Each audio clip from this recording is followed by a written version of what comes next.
കനത്ത കാറ്റിലും മഴയിലും എറണാകുളത്തും തൃശൂരും വീടുകൾ തകർന്നു. പലയിടങ്ങളും വെള്ളക്കെട്ടിലായി. തൊടുപുഴയിലും കുന്നംകുളത്തും വീടുകൾ തകർന്ന ആളുകൾക്ക് പരിക്കേറ്റു. ഇന്നലെ വൈകിട്ട് പെയ്തു തുടങ്ങിയ മഴ ഇപ്പോഴും പലയിടങ്ങളിലും നാശം വിതയ്ക്കുകയാണ്. തൃശൂർ കുന്നംകുളം ചൊവ്വന്നൂർ അയ്യപ്പത്ത് വീട് തകർന്നു.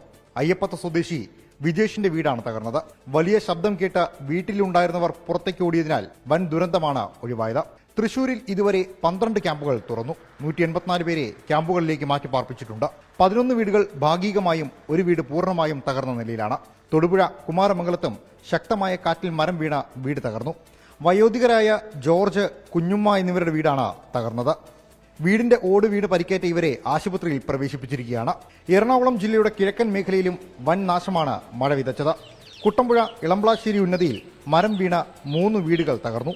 പൂയംകുട്ടി മണികണ്ഠൻചാൽ വെള്ളത്തിൽ മുങ്ങി. ആദിവാസി ഉന്നതികൾ ഒറ്റപ്പെട്ട നിലയിലാണ്. എറണാകുളം ഏലൂരിൽ ആൽമരം ഒടിഞ്ഞു വീണ 2 പേർക്ക് പരിക്കേറ്റു.